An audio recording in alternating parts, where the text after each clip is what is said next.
Hi, my name is Swann and I'm a neuroscience graduate student at UCSD. I work in Dr. Adam Aron's Cognitive Neuroscience Lab. And this year, as part of the Socrates program, I've been working with Matt Leader at High Tech High in North County, especially his 11th grade biology class. And with Matt, we designed a really cool activity which has two main objectives. So first, it allows students to learn how different parts of the brain work together to produce behavior. And second, it helps students learn about the different methods that neuroscientists use to understand how the brain works. And they can learn the strengths and the weaknesses of each of these methods, which helps give a more realistic idea of how scientific research takes place.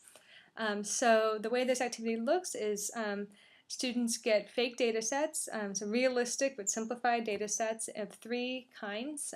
First they get some lesion data, some case studies, then they get some fake fMRI data, and then they get some EEG data. And again, this data has been simplified to be easier to understand, but it has a lot of qualities that are very similar to the data that neuroscientists actually get.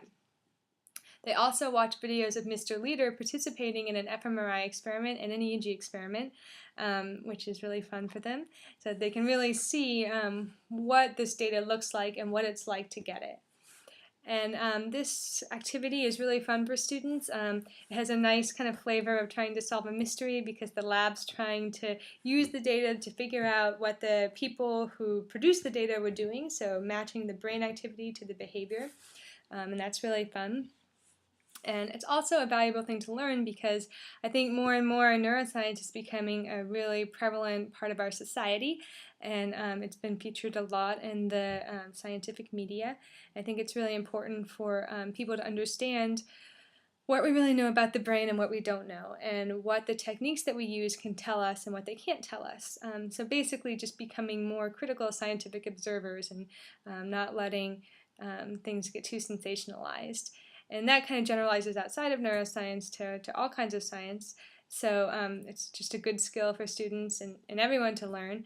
But neuroscience is a really good example and a really good way to kind of show what data can really tell us. And so that kind of logic and critical thinking is one thing that students will develop in this activity, in addition to just learning about how cool the brain is and how cool science is.